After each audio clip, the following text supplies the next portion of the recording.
আসসালামু আলাইকুম এভরিওয়ান, কেমন আছেন সবাই? আমি নূর হোসেন আবার আপনাদের মাঝে চলে আসলাম নতুন একটা শিক্ষামূলক ভিডিও তৈরি করব এই উদ্দেশ্যে। এটা শিক্ষামূলক ভিডিও নাকি একটা স্মরণীয় ঘটনা সেটা আপনারাই সিদ্ধান্ত নিবেন। তো আমার জীবনে একটা ঘটনা আপনাদেরকে আজকে বলার চেষ্টা করব। ভিডিওটি না টেনে যদি সম্পূর্ণ দেখেন তাহলে আশা করি বুঝতে পারবেন, আপনাদের ভালো লাগবে।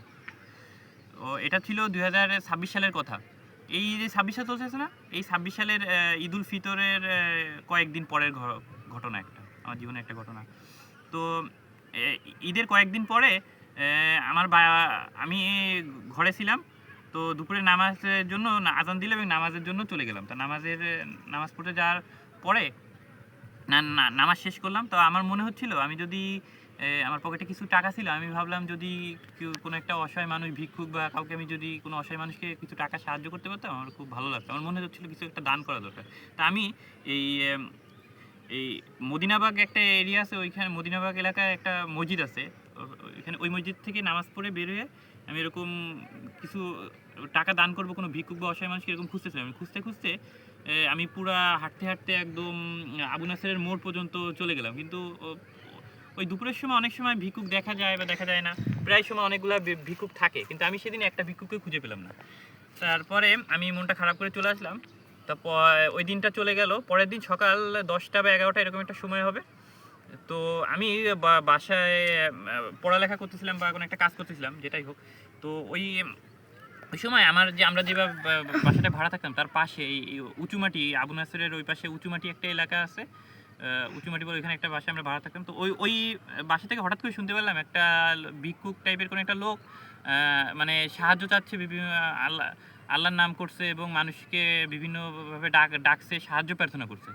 তা আ ওটা শোনার পরে আমি খুব দ্রুত আমার একটা জায়গায় কিছু টাকা রাখা ছিল, সেখান থেকে আমি ৳৫০ র একটা নোট নিলাম এবং নিয়ে আব্বু-আম্মু ওনাদেরকে বলে যে আমি একটু বাইরে যাচ্ছি, একটা মানুষকে সাহায্য করব এই উদ্দেশ্যে, যেয়ে হাঁটা শুরু করলাম এবং আমার বাসার খুব নিকটেই ছিল। কিন্তু আমি যাওয়ার সাথে দেখলাম কি ভিক্ষুকটা চলে গেছে। মানে আশেপাশে অনেকগুলা বিল্ডিং ছিল, ২ তলা, ৩ তলা, ৫ তলা, কিন্তু কোনো একটা মানুষও আ দরজা খুলল না সেভাবে এবং ভিক্ষুকটা নিরাশ হয়ে, মানে তাকে কেউ তো অর্থ সাহায্য করল না, তার সাথে কথাও বলল না। সে এরকম নিরাশ হয়ে চলে গেল। তারপরে আমি আশেপাশে যে মানুষকে জিজ্ঞেস করলাম, "একটা ভিক্ষুক ছিল এখানে, কোথায় গেল?" ওরা কিছু বলল কি, "এইদিকে আশেপাশে গিয়েছে।" আমি ওরকম আমি তাকে খোঁজার চেষ্টা করলাম এবং কিছু সময় পরে আমি একটু সামনের দিকে, মানে উঁচুমাটির ভিতরের দিকে ঢুকলাম যখন, তখন মানে রাস্তা ধরে হাঁটতে আমি তার সন্ধান পেলাম এবং যেয়ে তাকে আমি একটা সালাম দিয়ে বললাম, "আপনি কেমন আছেন?" বা তারা বিষয়-আশয় জিজ্ঞেস করলাম।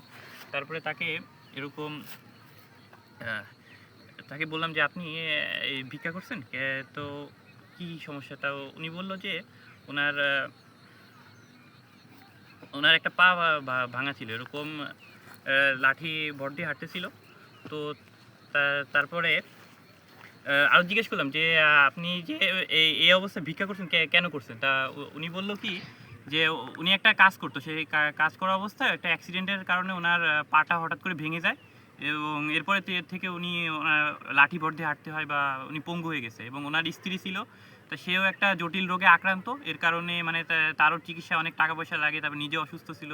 এর জন্য তাদের মানে নিজে এবং তার স্ত্রী অসুস্থ থাকার কারণে সে এরকম মানে তাদের অবস্থাটা কিছুটা একটা মধ্যবিত্ত পরিবার মতো ছিল, ভালো ছিল। কিন্তু চিকিৎসার কারণে চিকিৎসার খরচ বহন করতে যেয়ে তারা গরিব হয়ে গেছে। এর জন্য আস্তে এখন প্রায় নিঃস্ব হওয়ার মতো অবস্থা। এর জন্য সে এই ভিক্ষাবৃত্তি বা মানুষের কাছ থেকে সাহায্য চেয়ে তার চলতে হয়।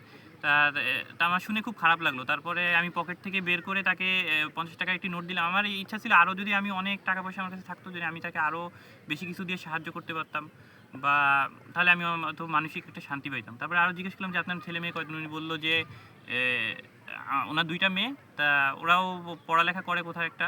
তো উনি কষ্ট হলে পড়ালেখা, আমি বললাম কি, "আপনার যতই কষ্ট হোক, আপনার মেয়ে সন্তান, ছেলে সন্তান এটা তো কথা না। আপনি আপনার কষ্টের মধ্য দিয়ে আল্লাহ তাআলার উপর বিশ্বাস রেখে চলুন আর আপনার মেয়ে ২ টাকে আপনি পড়ালেখা করেন। পড়ালেখা করে তাদের ভালো একটা পড়ালেখা করলে অবশ্যই তারা একটা ভালো অবস্থানে যেতে পারবে। আল্লাহ তাআলা যদি রহমত করেন।" এবং আরও দোয়া করলাম যে আপনার অবস্থার আল্লাহ তাআলা পরিবর্তন করুক, আপনাকে আল্লাহ ভালো করে দিক এবং আপনার পরিবারের সবাই ভালো থাকুক। এবং উনিও আমার জন্য এরকম দোয়া করলো যে আমাকে অনেক দোয়া করলো, আমার জন্য ভালো কামনা করলো। আমরা দুজনেও একে অপরের সাথে এভাবে কিছুক্ষণ কথা বলে মত বিনিময় করলাম এবং দুজনে একে অপরকে দোয়া করলাম। তারপরে অ্যা উনি চলে গেল। উনার বাসা ছিল হয়তোবা এই খুলনার ভিতরে কোনো একটা এলাকা, ময়লাপোতা বা তার ওইদিকে মানে খুলনা শহরে কোথাও একটা থাকে উনি, মানে নিজের বাড়ি তো নেই, মানে ভিক্ষুক, মানে ভাড়া থাকে বা ওরকম, মানে খুবই একটা অসহায় অবস্থার মধ্যে তার জীবনযাপন করতেছিল তিনি। তো দেখুন না যে কি ঘটনাটা, হয়তো আপনারা ওইভাবে যদি অনুধাবন করেন তাহলে বুঝতে পারবেন যে আমি একটা তুচ্ছ মানুষ হিসেবে মানে আমার মনে চাইছে আমি কাউকে দান করি। তা ঠিক তার পরের দিন ২৪ ঘন্টা, মানে ১২ ঘন্টা বা ২৪ ঘন্টা পার হয়নি। খুবই অল্প সময়ের মধ্যে, মানে পরের দিন, যাই হোক, পরের দিনই একটা লোক আমাদের বা এলাকায় আসলো এবং সেখান থেকে কেউ একটা মানুষ তাকে দরজা খুললো বা সাহায্য করলো। কিন্তু আমি তাকে ৫০ টাকা দিলাম। আমার ইচ্ছা ছিল আরও বেশি দেয়। আমি যদি তাকে আরও বেশি কিছু দিয়ে তাকে খুশি করতে পারতাম বা তার অবস্থা পরিবর্তন করতে পারতাম তাহলে হয়তো আমার ভালো লাগতো। কিন্তু আহ, যাই হোক, ভিডিওটি আর বড় করব না। তো আপনাদের কাছে আমার অনুরোধ থাকবে, এরকম আমাদের সমাজে অনেক ধরনের অসহায় মানুষ বা বয়স্ক মানুষ, বৃদ্ধ, বিভিন্ন ধরনের মানুষ, শ্রেণী পেশার মানুষ বিভিন্ন কারণে দরিদ্র বা অসহায় অবস্থার মধ্যে যাচ্ছে। আমাদের নিজেদের অবস্থান থেকে আমরা যদি সবার সাথে ভালো ব্যবহার করি এবং একে অপরকে সাহায্য করি এবং তাদেরকে সবসময় যে টাকা দিয়ে সাহায্য করতে পারি না, আমরা সবার সাথে ভালো ব্যবহার করবো, আল্লাহ তাআলার উপর বিশ্বাস রেখে জীবনযাপন করবো এবং নিজেদের মধ্যে সুসম্পর্ক রাখবো, তাহলে অবশ্যই আল্লাহ তাআলা চাইলে আমরা দূর ভবিষ্যতে অবশ্যই আমাদের সমাজটা এবং দেশ ও দেশের মানুষ আমরা ভাবে ভালো থাকতে পারবো। আমাদের মূল যে বিষয়টা, আমাদের নিজেদের মেন্টালিটিটা পরিবর্তন করতে হবে এবং আমাদের নিজেদের অবস্থান থেকে আল্লাহ তাআলার রহমত লাভের চেষ্টা করতে হবে এবং একে অপরকে সাহায্য সহযোগিতা করা এবং তাদের সাথে ভালো ব্যবহার করা, এই মন মানসিকতা সৃষ্টি করতে হবে। তাহলে আমাদের সমাজ থেকে দেখবেন অনেকাংশে অসহায় মানুষ, অসহায় মানুষের অসহায়ত্ব দূর হবে এবং মানুষটা ভালো একটা অবস্থানে যাইতে পারবে। আসসালামু আলাইকুম ইবরান।